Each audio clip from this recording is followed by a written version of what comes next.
Good morning, ladies and gentlemen, and welcome to the National Veterans Memorial and Museum. At this point, all Vietnam veterans, please report to the Citizenship Gallery if you want to participate in our processional welcome home. All Vietnam veterans, report to the Citizenship Gallery behind the welcome desk where you checked in. This is your moment.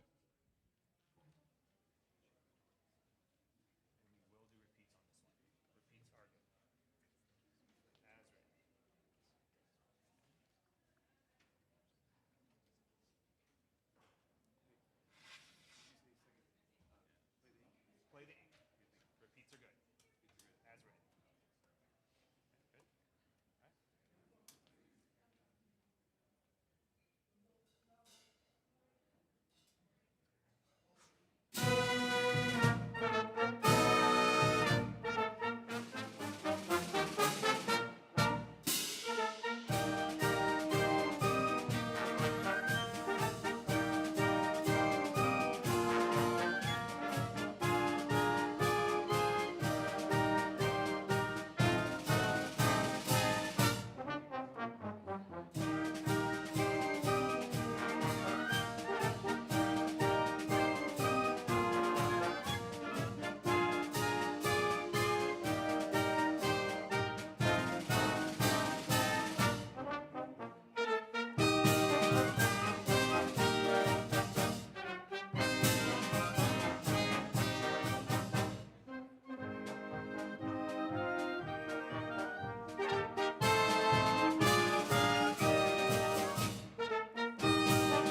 Ladies and gentlemen, this is the last call for all Vietnam veterans to report to the Citizenship Gallery for our processional.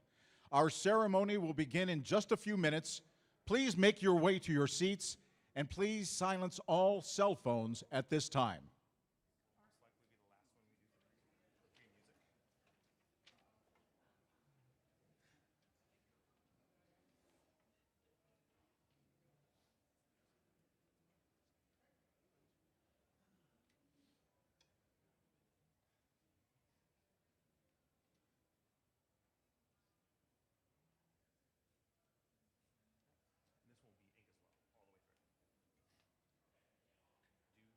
take repeats.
Ladies and gentlemen, our ceremony is about to begin. Please make your way to your seats and silence all cell phones at this time. Thank you. Throughout our years, Ford has supported our nation's armed forces and honored their selfless service to our country. The Central Ohio Ford dealers are proud to continue this tradition by investing in the work of the National Veterans Memorial and Museum in Columbus. Together, we want to share the veterans' heroic stories and introduce a grateful nation to the faces behind our forces. Please join us to hear inspiring educational stories from our veterans who have gone above and beyond their call to defend freedom around the world. The National Veterans Memorial and Museum and your Central Ohio Ford dealers. Together, we will never forget.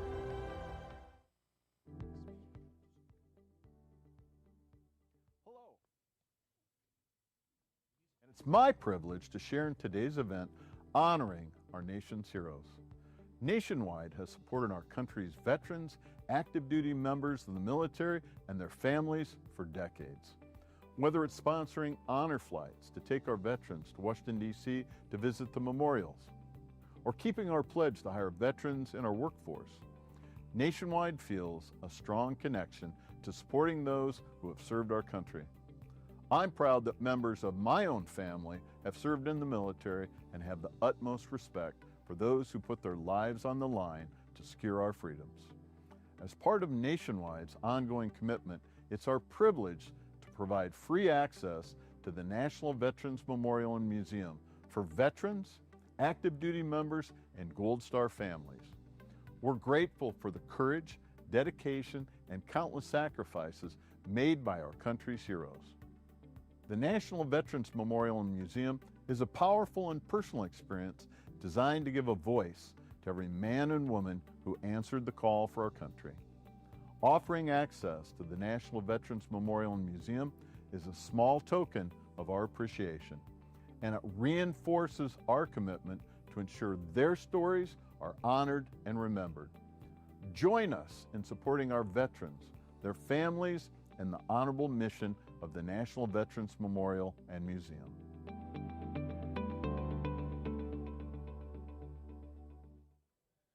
Good morning, ladies and gentlemen, and welcome to our National Vietnam War Veterans Day Welcome Home Ceremony.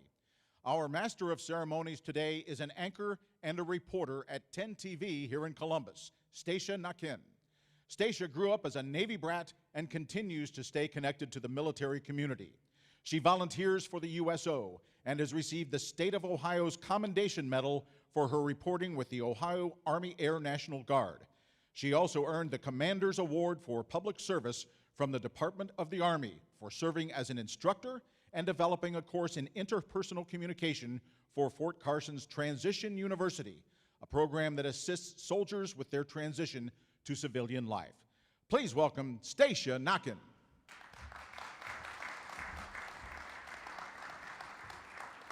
Good morning to you all. We're so glad you're here and so glad we have the sun shining into the most beautiful building in the state of Ohio, maybe even the country.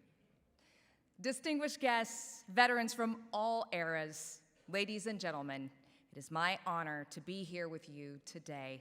On behalf of the museum staff and board of directors, welcome to the National Veterans Memorial and Museum. Many Vietnam War veterans didn't enjoy a pleasant homecoming when their service ended. This is our opportunity to change that. Please direct your attention to the center aisle and let's welcome home our Vietnam War veterans being led into the Great Hall by National Veterans Memorial and Museum volunteers and Vietnam War veterans Steve Rennick and Ben Dawson.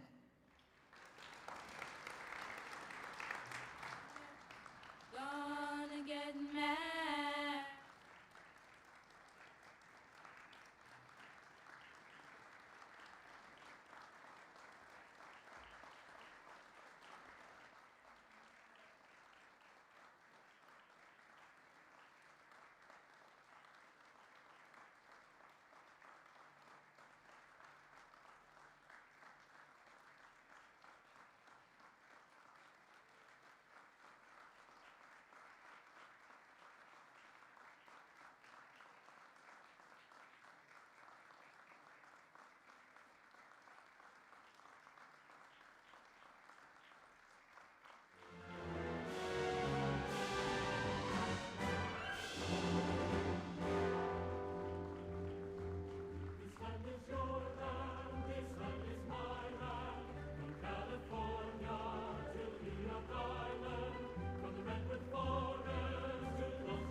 Now please stand if you are able for the presenting of the colors by the Ohio National Guard, and please remain standing for our national anthem by Joshua Powell and the 338th Army Band.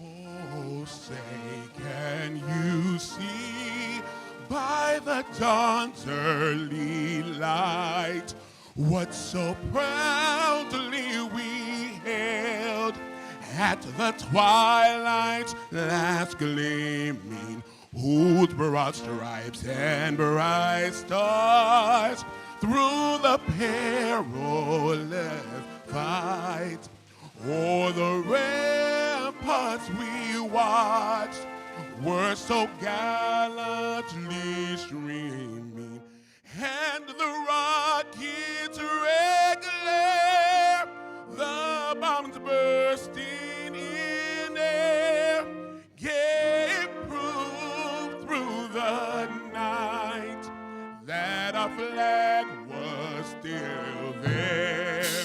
Oh, say does that star-spangled banner yet wave? The land of the free and the home of the brave.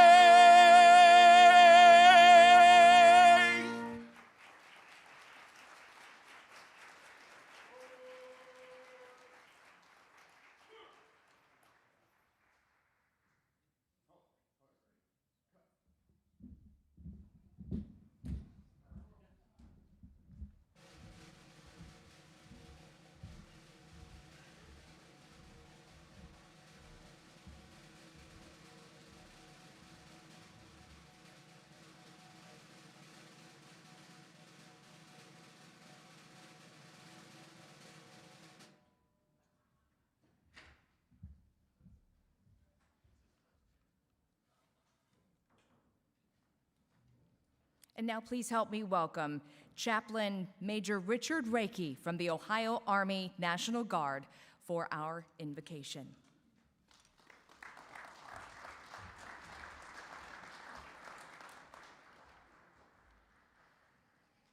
I won't take long, but I will share a scripture that I thought was appropriate for our Vietnam veterans especially. Many of us were welcomed home either on active duty or in a most recent conflict in the Guard or Reserve, and maybe you all weren't. From Psalm 69, it says, verse 19, "You know the insults I receive in my shame and dishonor. My foes are all known to you. Insults have broken my heart so that I am in despair. I looked for pity, but there was none, and for comforters, but I found none. They gave me poison for food, and for my thirst they gave me vinegar to drink." And yet David writes this as the psalm begins, "Save me, O God, for the waters have come up to my neck. I sink in deep mire where there is no foothold. I have come into deep waters, and floods sweep over me. I am weary with my crying. My throat is parched. My eyes have grown dim with my waiting for God." Let us pray. Most gracious Lord, we come to you acknowledging that we are not just mind and body, but soul. And some have spent their lives running away from you, questioning, and others have spent their lives clinging to you as their only source of hope. But today we acknowledge, Lord, we need you, and we're grateful. I pray for every Vietnam veteran and their families, Lord, especially those with us today, that they would know that you see them, while others may not have, and it was a long time before they could wear their badges and caps with courage. Lord, today, they can with pride recognize their service to their country.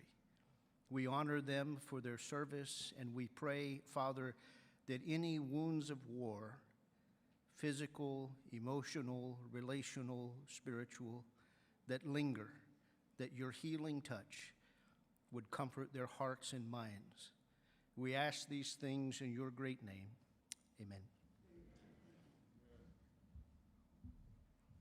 Thank you, Chaplain, and you may be seated.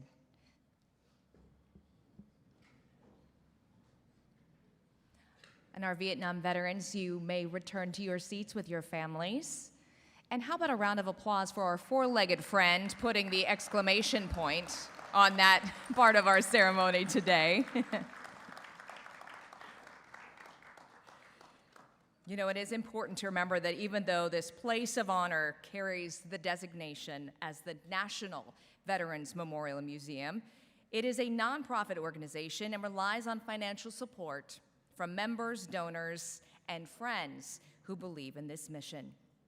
Today's ceremony is made possible by the generous support of our sponsors, Central Ohio Ford Dealers, and Lane Aviation, with ongoing support from the Greater Columbus Arts Council, American Electric Power Foundation, Nationwide, Downtown Columbus Incorporated, Battelle, the Wolf Foundation, and Huntington Bank.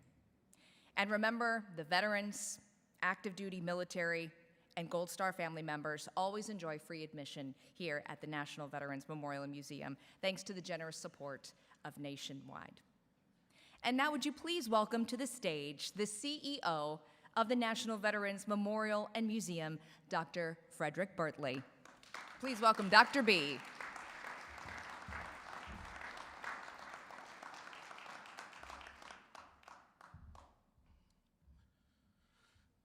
Today, we honor the Vietnam War veterans. That's what this is about. But I do want to recognize two individuals who've dedicated their life to public service.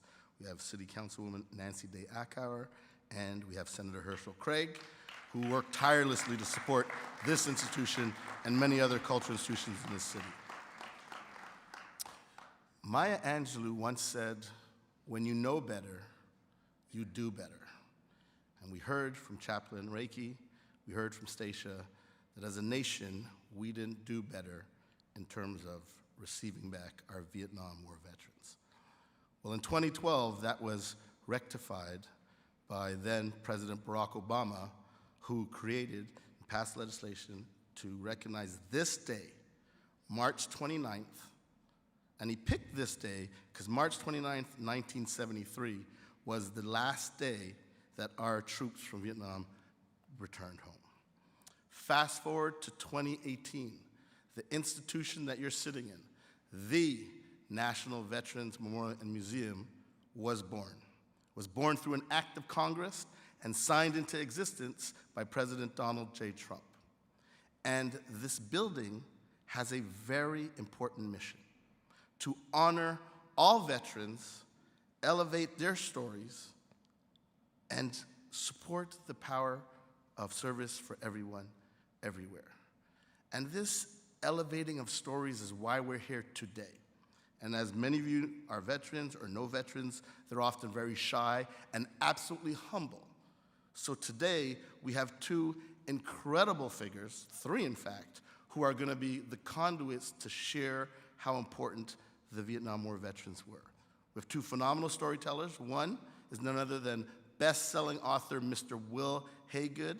He's a Columbus native, written 10 amazing books. His most recent one has already received national acclaim, including being a New York Times bestseller. And if you don't really recognize his name, one of the most amazingly popular and successful movies in Hollywood history is called The Butler. He is the author of that book and therefore the screenwriter, if you will, of that phenomenal movie. The other distinguished guest is another person, and yes, we talk about stranger days. He is no stranger to you. This is an amazing actor, an amazing director, Matthew Modine, the star of Full Metal Jacket, all the way to most recently Stranger Days. These two individuals, while they did not specifically serve in the military as soldiers, they served this great country by bringing the stories forward through their amazing elocution, storytelling, and writing. And then to round out this couplet, we have none other than our very own Doug Kreidler. Many of you know him, President and CEO of the Columbus Foundation, who is one of our greatest community leaders and dedicated service persons to Central Ohio and beyond. And that's why we're here, to have these three bring out the incredible stories of the Vietnam War veterans. With that, thank you very much for being here on this special day. Stacia, I welcome you back up. Thank you very much.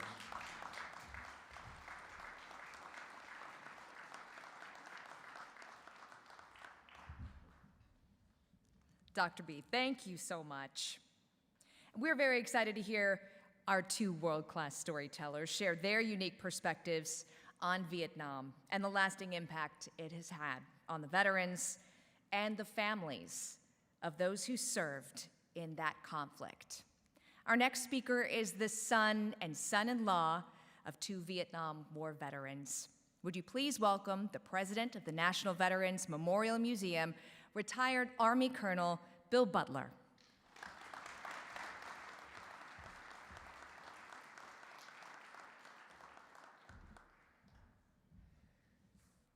Well, thank you, Stacia. Thank you for serving as our MC. And what I've noticed is you always refer to yourself as a Navy brat. But I heard with your introduction you received an Army Commendation Medal, and that I know that you grew up on Fort Sill, Oklahoma, an Army base. So we're going to just call you an Army brat. So besides my dad and father-in-law, when I think of Vietnam veterans and the outsized influence they've had on my life and had on my service as a career Army officer, I think of four individuals: Sergeant First Class Patrick J. Lemieux Sr., Master Sergeant Fred Johnson, Sergeant Major Norris Shake, and Lieutenant Colonel David J. Reimold. All four of them were highly decorated veterans of the Vietnam War. They were also my instructors at Eastern Kentucky Army ROTC between 1986 and 1990. And they instilled three things in me when I was a cadet and college student: standards, discipline, and judgment. Standards, know them. Don't just meet the standard, but exceed the standard. And then most importantly, enforce standards. Make those around you better. Discipline, do the right thing always, even when nobody is there watching. And judgment, trust your instincts and make sound, common sense decisions. They showed me what right looked like in my formative years as a college student and as an Army ROTC cadet. They laid down a solid foundation of leadership principles that I still carry with me today, 40 years later. I just want to reinforce how small the world can be and how small the Army is. So recently I was on a call with an executive from a corporation that we work with. It's headquartered down in Lexington, Kentucky. And we were talking before the formal part of the agenda started, and he said he was a veteran, and then we did the 100 questions. Oh, what branch? What'd you do in the Army? Where'd you serve? So on and so forth. And his last name is Shake. And I said, hey, by chance, is your dad Sergeant Major Norris Shake? And he kind of had this funny look on his face of surprise. And he said, yeah, in fact, he is. And I said, I've been trying to get in contact with him since I left college. He's not on social media. He served in the 173rd Airborne Brigade in Vietnam. I served in the 173rd Airborne Brigade in Italy, Iraq, and Afghanistan, and I commanded the 2nd Battalion, 503rd Infantry, and I thought that was the battalion that he served in Vietnam. And I just want to reach out to him and thank him for what he did for me when I was a very young cadet. And so we've reconnected. I've been able to thank his dad for what he did for me and the impact that he's had on my life 40 years ago. So, to all the Vietnam veterans here today, thank you. Thank you for your service. Thank you for your professionalism, your commitment, and thank you for setting an example for the younger generation of veterans like me and those who followed behind me in how to appropriately and honorably serve our country. Welcome home. Thank you.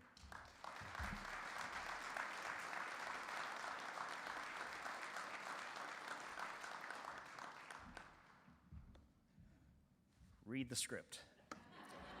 So, it is now my pleasure to introduce our speakers for this exploration of storytelling about the Vietnam War in literature and in film. Our first distinguished guest and speaker is back after joining us just a few short weeks ago for the release of his new book here from the museum. And his book is called The War Within a War, The Black Struggle in Vietnam and at Home. Like Dr. B said, this book has received overwhelming critical acclaim since its release. He's a Columbus native, so we want to welcome Mr. Wil Haygood back home to Columbus.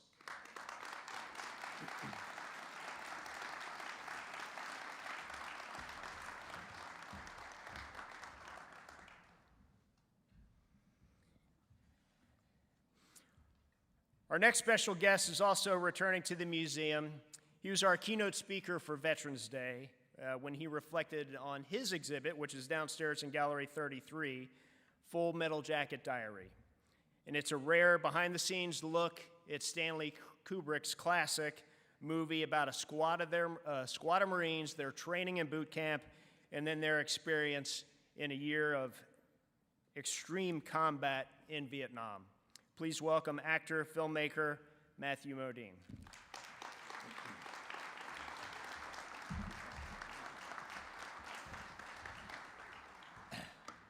All right, and to lead the conversation between these two giants of literature and film, it's my pleasure to welcome one of our community's great leaders. Since 2002, Doug Kreidler served as president and CEO of the Columbus Foundation. The Columbus Foundation is one of the largest community foundations, one of the top 10 largest community foundations in the United States. They've been serving the people and community of Columbus for over 80 years. Prior to joining the foundation, Doug was president of the Columbus Association for the Performing Arts, CAPA, and before that, he was part of the national campaign staff for Senator John Glenn's presidential campaign. And as you all know, if it were not for the vision and hard work and dedication of Senator John Glenn, we would not be here today. This building would not be here today, and we would not be welcoming you all home or having this conversation. So please welcome our moderator, Mr. Doug Kreidler.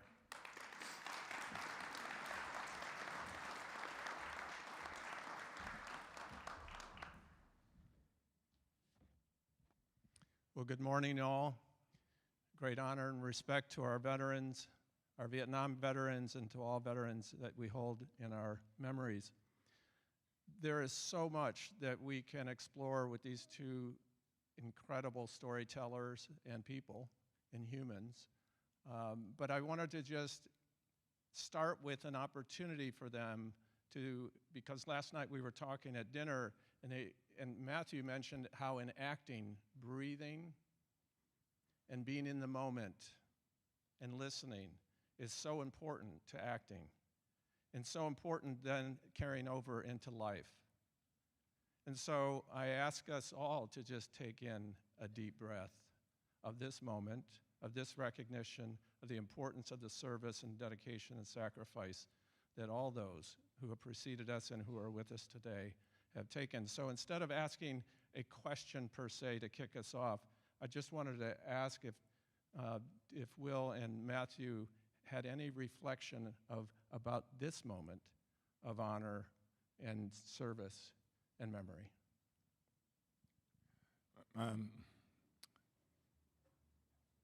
Good morning, everyone, and I wanted to thank all of the veterans for your service. I have been a foreign correspondent, so I have covered several wars, and I know from a writer's point of view that war is so often hell, as Ernest Hemingway said, This moment for me takes me back to my childhood because on North 5th Street, where I grew up here in town, there were 6 young men who were 17 and 18 and 19, and they all went to Vietnam. And if we are to be honest about history, because history so often nowadays is being twisted and torn asunder, the facts of history, for the African American soldier, it has not always been the land of the free, but they certainly did very brave things in the Civil War when 200,000 black men answered the call of President Lincoln to defend our nation. And so as a little kid, I knew all 6 of those veterans, and one of them, Mr. Danny Bivens, is here today. And so in a real way, they taught me about moral clarity. They went off to defend a nation that didn't always love them, and they came back with epic wounds, and I happened to have grown into a writer and a biographer, and I'm on a national book tour now, and I've been meeting veterans around the country, and some of them ask me, what inspired you to be a writer? And I have to go back to being that kid and watching Beverly Collins and my sister Diane, who is here today too, write letters to Steve Collins, who was a Marine and who was here with us last month. And so I saw the power of words as a 6th and 7th grader. They were writing letters to send halfway around the world, and they were telling Steve Collins, fighting life and death every day about what was going on in our neighborhood. And then he would send letters back to them. And so there's a seed in my life as a writer from having seen the power of a simple letter. And that's what's so amazing about war. War is often told through letters. And of course, you veterans will offer letters here, either today or in the days to come.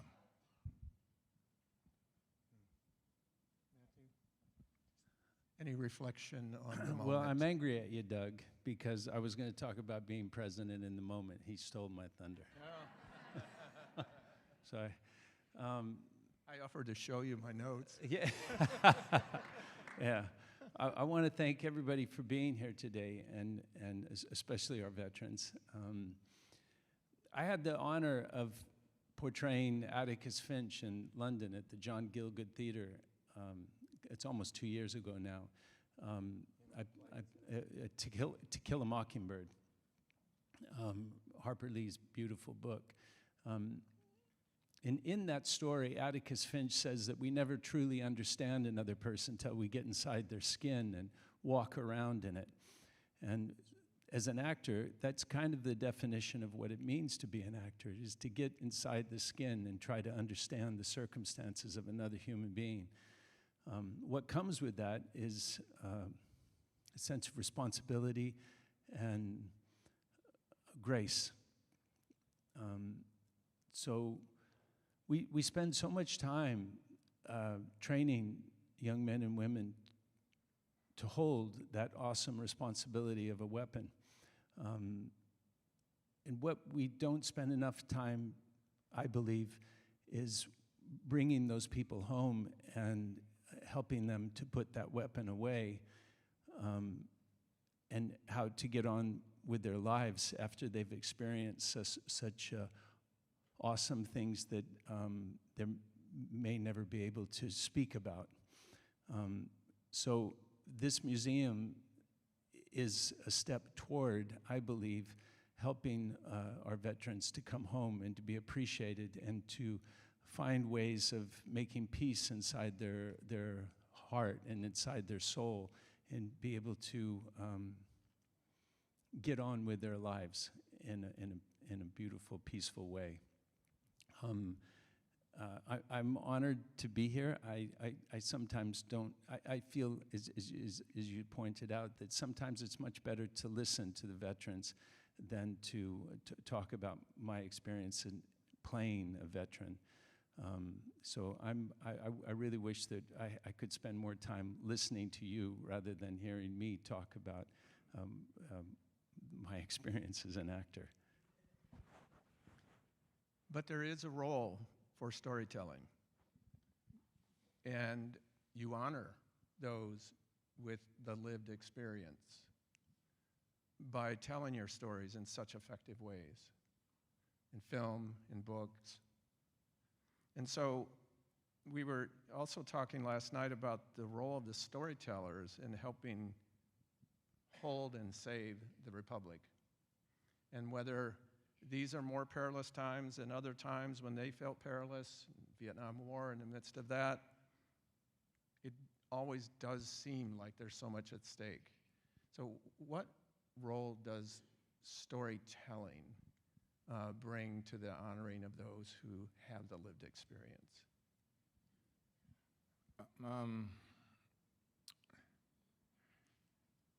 We are at war today, just as we were 65 years ago during the Vietnam conflict. Not everybody knows why we are at war, but surely stories and books will be written about this perilous moment. The Vietnam War was the nation's first racially integrated war.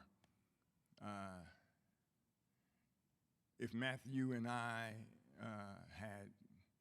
had trained together during World War II, and if we vowed to watch each other's back in the European theater, the higher military authorities did not want that to happen. So if we loved each other in boot camp and vowed to save each other, by the time we got to the battlefield, we would be separated. That's how sickening racism is, and it has infected our nation, and we must be truthful about that.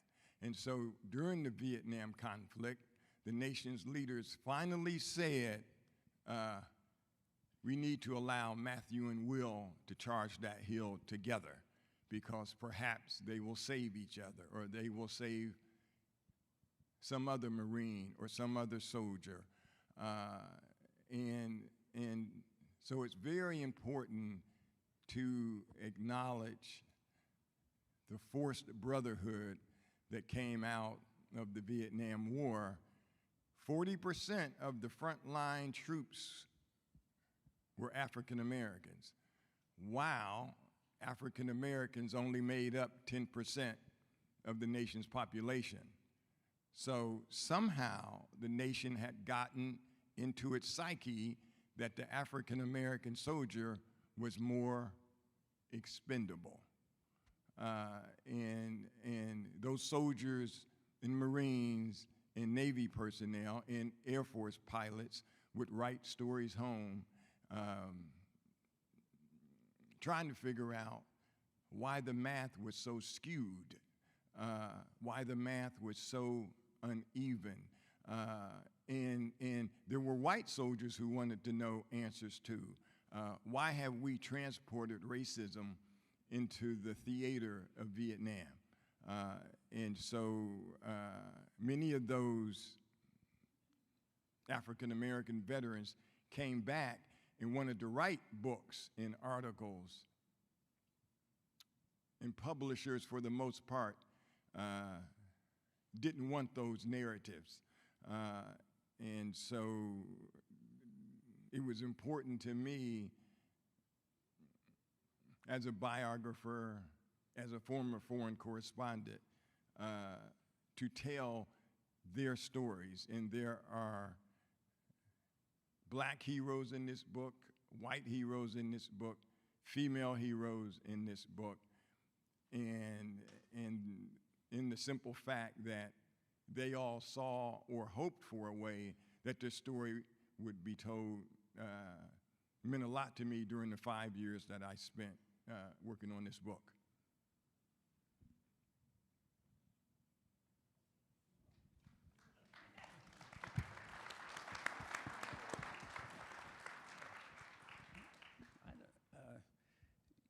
It's a funny thing. This is kind of off the subject, but it's very much about this subject, about perspective. That all wars are fought from somebody's perspective. Both sides think they're right. Might, as we know, doesn't always make right, as Abraham Lincoln, I think it was the person who said it. Now this is where it's going to get weird, because I'm going to say I was on a beach in Positano. Are there any Italian Americans in the audience tonight? Or today, rather? So I was in Positano, a beautiful little town, and I had a friend who had a boat, a little sailboat. And so to get to the sailboat, you had to get on a little boat to get to the sailboat. And I was standing on the beach, and there was an Italian man with a big belly, and he was having an espresso. And he said, "Are you waiting for the little boat to take you to the sailboat?" And I said, "Yeah." And he said, "What are you going to do on the boat?" And I said, "We'll probably go sailing around." He goes, "Oh, are you going to swim in the sea?"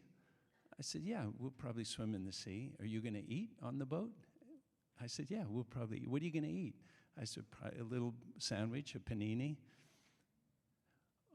"You're going to swim in the sea? You're going to eat a panini? Are you going to lie in the sun?" I said, "Yeah, we'll probably lie in the sun." He goes, "Me too. I'm going to swim in the same sea, I'm going to lie in the same sun, and I'm going to have the same thing for lunch. I'm rich, like you." It's perspective. You know, oftentimes we get in fights because of perspective, about the way that we see the world. And what I've learned over the course of my life of traveling around the world is that we're all basically the same. We all want to be able to take care of our children and have people that we love and care for, to have a shelter, some place to sleep that's out of the cold or out of the heat. And, you know, that's what we're really fighting for, is just peace and be able to take care of one another. And just leave that there. I know that may be irrelevant to everything that we're talking about, but perspective is so important.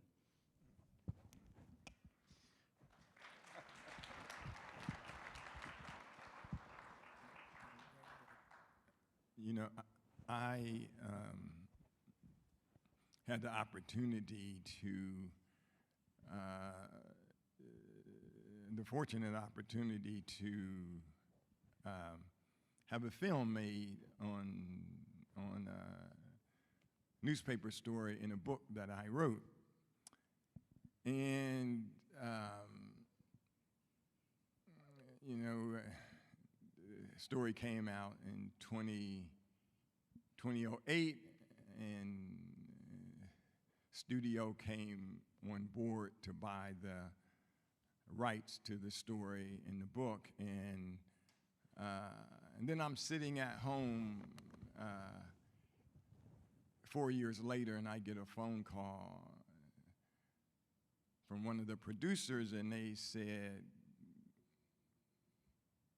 I was sitting at home actually eating a peanut butter and jelly sandwich in Washington, D.C., and this person said, "So, are you ready to make a movie?" And I thought that they had forgotten about my little story and my little book. But no, they hadn't. And then they said, "Well, we've cast the actress who is going to play the wife of the butler." And I said, "Oh, okay, great. Who is it?" And they said, "It's Oprah Winfrey." And I said, "All right, now tell me the truth. Who's going to play the wife of the butler, and at dinner last night, Matthew said, "Will, isn't it amazing that the most often the very people you meet who are very well known and very famous, they end up being the humblest people and the kindest people." And I just want to say, Matthew, that's the feeling I left dinner with about you. So I just wanted to say that. So from your respective storytelling, film, books, can you share with us any reactions you've received from veterans as to your work or your inspirations following the completion of your work? I think mostly people like Full Metal Jacket. There's been some that felt that it was like it wasn't that way, but we filmed in England, and so it couldn't have been anything like what it was like to be in Vietnam. But I think more importantly, the story's about something bigger. The location's not important, and the war is not important. It's about this awesome responsibility. It's interesting, had the film been made by a different filmmaker than Stanley Kubrick, when the drill instructor got shot in the latrine, I think that some people may have been happy, like, good, that son of a bitch is dead. But somehow people understood, their children in the audience, I just swore. I'm sorry, I apologize. I apologize. That somehow they understood that all that man was trying to do was to teach those young people how to survive in a combat situation. And, you know, Private Joker was supposed to die. Some of you may have been here last time I told this story. Private Joker was supposed to die in the original screenplay. And Stanley, there was something in his gut that said that he didn't want Private Joker to die. And he had this rule, this no bad idea rule. And I said, what do you mean? He said, well, if I suggest something, don't say that's stupid or it wouldn't work. Say, that's interesting, let me think about it. Or give me a suggestion about how to move forward. I said, I love this rule. He said, what do you think about the end of the film? I said, I think it's great. You know, it shows the tragedy of war, the loss of life, the loss of our nation's treasure. And he said, well, keep thinking about it. And weeks go by, and he kept asking me about the end of the film. And he had some people come in and made me really incredibly jealous because they all had alternative endings for the film, all of which made their parts bigger, by the way, and made the end of the movie about their character. And I said, well, I guess you could shoot each of these endings that they've suggested, and then you'd realize how stupid they are, and you'd reshoot them like we have the rest of the movie, because we were doing constant reshoots. And I broke the rule. I said it was you'd realize how stupid they were, and he got really, really angry at me, and was very belligerent, and it was ugly. And I kept trying to get back on Stanley Kubrick's good side, telling jokes, and hey, did you hear this? And he wasn't having it. And then about a month later, I was in England for 20 months working on that film, when the average time to make a film in '85 was about 4 months, 3 to 4 months to make a film. I was in England for 20. Stanley was talking about what we were going to film this particular day, and then he said, and have you been thinking about the end of the movie? And I said, yeah, Stanley, I have, and I hadn't been, but I just was tired of him insulting me, and I said, yeah, I have. He should live. And Stanley leaned into me and he said, what? I said, he should live. He should go through boot camp and have the guy who's trying to teach him how to survive in a combat situation get shot and killed in a toilet. He should have the guy that he's trying to help get through boot camp stick an M14 in his mouth and blow his brains out all over the bathroom. He should come to Vietnam and have the one guy that he knows from boot camp get shot and killed and die in his arms. He should go to Vietnam and have to take the life of a young Vietnamese girl who's bleeding to death and begging him to end her life, and he should take it. He should live, Stanley, because that's the real horror of war, having to spend the rest of your life with that in your head. And Stanley leaned into me and he said, that's the end of the picture. Because he knew that there was something more horrible than death. And it was coming home. And that became the end of the picture.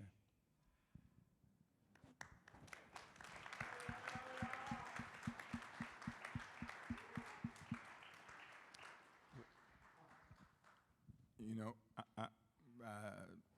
I am about 4 weeks into my book tour, and I got 15 or 16 cities out in front of me.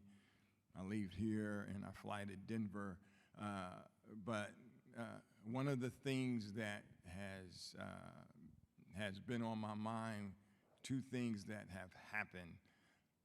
A lot of college students have been coming up to me or asking during the Q&A session, will there be a draft? Will I be drafted? And they are terrified because, again, we are at war. I personally pray that we send leaders to the White House who do not look to start wars. It was President Theodore Roosevelt who said, let us carry a big stick, but walk softly. And one other thing that stands out, there was a veteran who had purchased my book, and he walked up to the microphone and he held the book up in this bookstore, and he said, Wil, I finished your book, and as I got halfway through it, it was causing me trauma. And then I realized that as I finished the book, it had healed me. It had healed me. Of course, I felt like running down the hall and calling my publicist and telling her we need to put that quote on the back of the next printing of the book. You know, those 2 things stand out to me. I mean, these were college kids not yet introduced to war. They've only been introduced to war from newsreel footage and headlines. And this, and the other gentleman was someone who had been to war. And he had talked about, through words, through a book, that halfway through it, it cost him trauma. And then after he got to the end of it, he said it had helped him heal. That kind of was the same feeling I got when I came across a photograph of Skip Dunn. He was a Marine. He lived directly across the street from me as a kid. When my book was finished 6 months ago, and the art director had chosen another photograph because he hadn't seen a photograph of Skip Dunn yet. But when the book was finished, I thought it would be nice to find Skip Dunn because I never saw him again after he went to Vietnam because my family moved to the east side of town. And then I found out through a friend that Skip had passed away, and I tracked down Skip's widow, Miss Neva Dunn, who is here with us today, and several of Skip Dunn's family. And I asked her to send the photograph of Skip to me for sentimental reasons, because the book had been finished. And so I told her that I was sorry that I hadn't had an opportunity to talk to Skip about this book. She sent me the photograph. It's a haunting picture. He's in Vietnam, and he's looking out at the camera. And I was wise enough to send that photograph to my editor in New York, and he called me 2 days later and said, look, I think you should go back into the book. I think you should write in the opening pages something about Skip Dunn. And I said, no, I'm finished with the book. Wrap it up. Put a ribbon around it. I'm finished. I'm tired. I'm exhausted. 5 years of my life went into that book. It's over. And he said, no, Will, I really think you should go into the narrative and write a little bit about Skip Dunn. And I'm going to give you 3 extra weeks to do so. And then they sent me the jacket of the book, because he said, we also have changed the book jacket. And they sent me the book jacket, and it was like some kind of astonishing dream. It was Skip Dunn. Skip Dunn is on the jacket of the book that you all will see today, and it wasn't supposed to be. The book was finished, and my art director and editor turned the clock back and reached out and allowed Skip to be on the cover of that book. It was as if Skip Dunn had come down from heaven and tapped the literary gods on the shoulder and told them to tap me on the shoulder to write this story, this unknown, unwritten story about the Vietnam War. That moment to me was too precious to just call Mrs. Dunn and just tell her, Skip Dunn, the love of your life, the man you married, is back. He's on the cover of the book.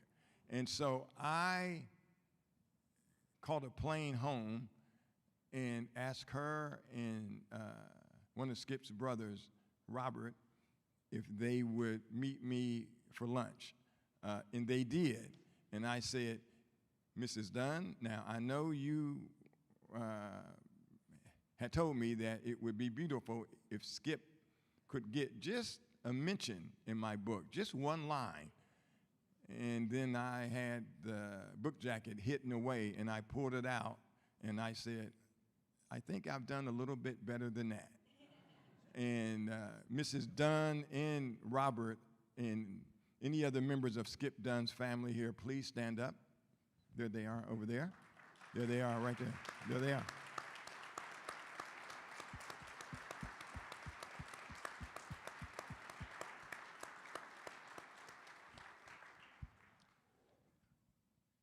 On that note, a note of joy through the respect, through the sacrifice, through the honor, through the memories. We do want this to be a moment of joy. We do want this to be a ceremony of joy, of celebration, of notice, of appreciation and respect. Please join me in thanking Will and Matthew for their stories and their dedication to this extraordinary part of our country, our veterans.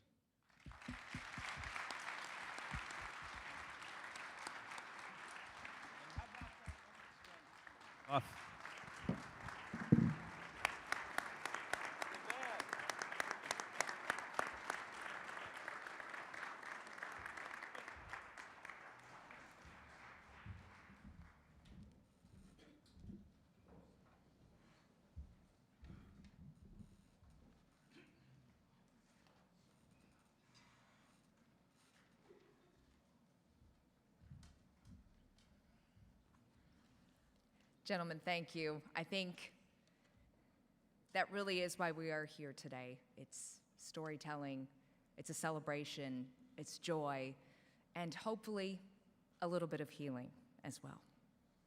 One of our goals today is to encourage veterans to share their story. If you would like to share your service story with us before you leave the museum today, we do have a videographer from Four Hawk Media located in the Citizenship Gallery where you gathered before coming into the ceremony today. So please stop by and see Josh right here if you would like to record your service story. So that will be an opportunity today as well. And now we would like to bring back part of the celebration of today with the 338th Army Band playing the Armed Forces Medley. As your branch song is played, we invite you to stand, if you are able, and be recognized.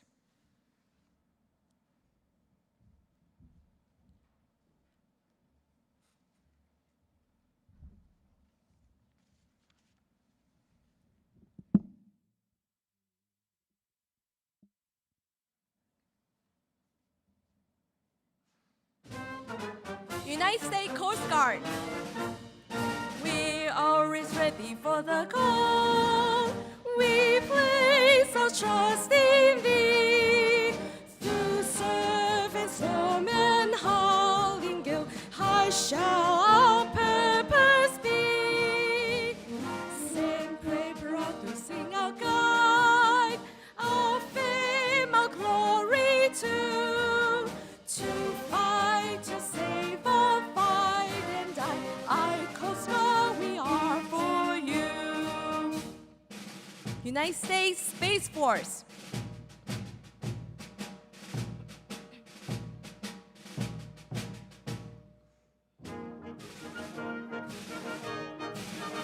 With a mighty watchful eye, guardians beyond the blue, the invisible front line, war fighters brave and true, boldly reaching into space. There's no limit to our sky, standing guard both night and day, with the Space Force from on high. United States Air Force.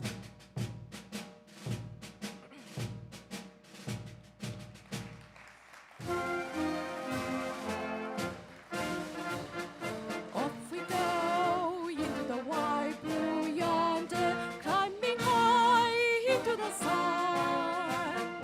Here we come, zooming to meet our thunder. At the boy, give up the gun. Down we die, spouting a flame from under. Off we run, hell of a roll. We live in bed, no go down in flame. Hey, nothing will stop the U.S. Air Force. United States Navy.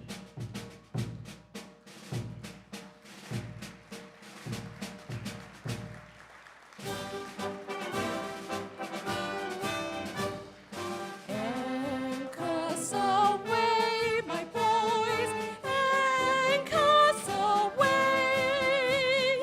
Farewell to color short, we sail a day, all day. Hey, through our last nights on shore, bring to the foam. Until we meet once more, here's wishing you a happy voyage home. United States Marine Corps.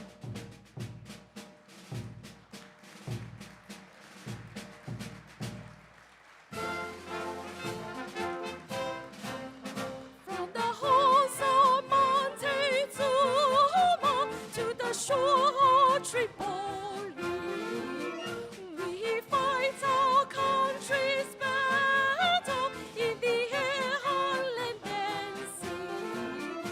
First to fight to right and freedom, and to keep our honor clean. We have proud acclaimed the title of United States Marine.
my goodness.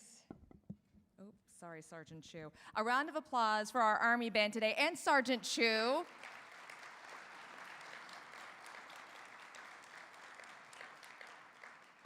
Thank you so much. The mission of the National Veterans Memorial and Museum relies on the loyal support it receives from individuals and organizations across the country. Since the National Veterans Memorial Museum opened in 2018, nearly 11,000 people have become members.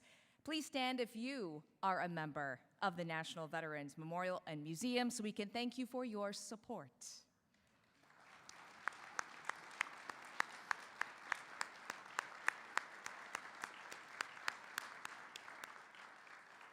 Thank you for your support of this place of honor. And if you today would like to become a member or make a contribution to the National Veterans Memorial and Museum, there are cards on your seats.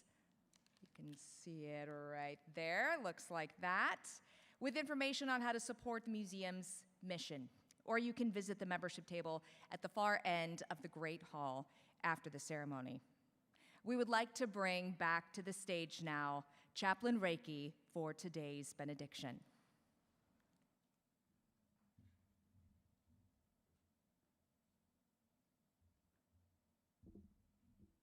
As we conclude today, I want to thank all of you Vietnam veterans who really have paved the way for those veterans in later generations to overcome the traumas of war because of what you experienced and were treated, and in many ways were not allowed to express what happened. There have been great strides in mental health, recovery, PTSD, traumatic brain injury, and all of those things. So thank you for enduring the long struggle alone. As we heard today, that there are things maybe worse than death, and I think that's losing the reason to live. My conviction, at least, is that when we breathe our last here, that's not the end of us. And so we really don't have a reason to fear death. But at the same time, most of us that go off to war, put on this uniform for the first time, we really believe it's to serve our country, to uphold ideals and values, and yet sometimes that turns out not to be the case, right? Sometimes country can be fickle. Sometimes it can forget about us. But look around. Just take a second. All of you who have served, that's why you served. The person to your left and right, these soldiers back here, the person to your left and right, the person in the foxhole with you, the person in the tank with you, the person in the ship, the person in the next bay, and if you're lucky enough, the family back home.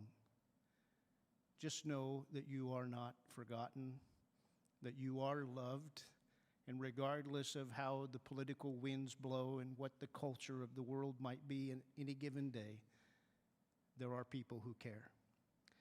Father, we come before your throne and we thank you that we are known. You who created us know us better than we know ourselves. You know every wound and every hurt and every sorrow. You know those who are still waiting for answers after all of these years. The MIAs, those who have yet to be discovered, and yet they're not lost to you. Father, send your compassion and your kindness upon every heart and soul and mind. May we overflow with joy that for whatever reason we were given today, we were given this day, we were given life, we were given the opportunity to share. May we use it to the best of our ability, that you would be honored and glorified. Amen.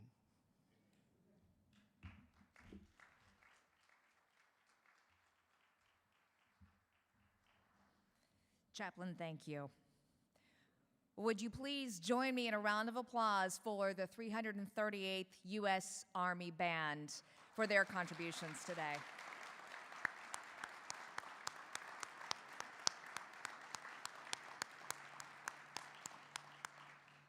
We would also like today to thank the base color guard from the Ohio National Guard, Mr. Joshua Powell, Chaplain Major Richard Reiki, Brainstorm Media for today's production and live stream, For Hawk Media, and Josh Golke for recording our veteran stories. A round of applause, please.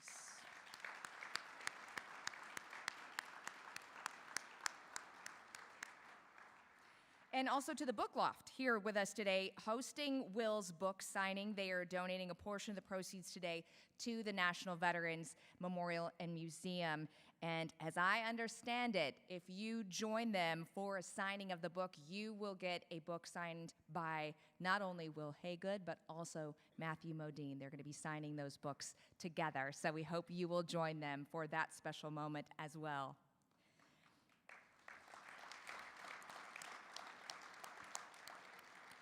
We want to thank the entire staff here at the National Veterans Memorial and Museum, all of the volunteers, and please give a round of applause for our moderator, Mr. Doug Kreidler, and our world-class storytellers, Mr. Wil Haygood and Matthew Modine.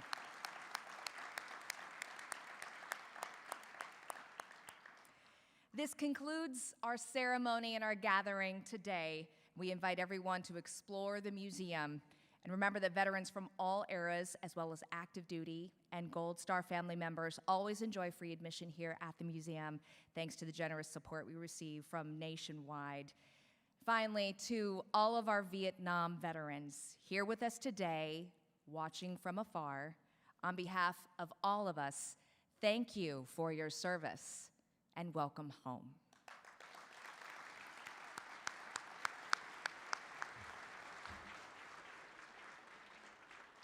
Thank you, ladies and gentlemen, for attending today's ceremony. The book signing will be held in the Tuskegee Airmen Alcove, which is past the welcome desk in the permanent exhibit. Thank you for coming, and welcome home, veterans.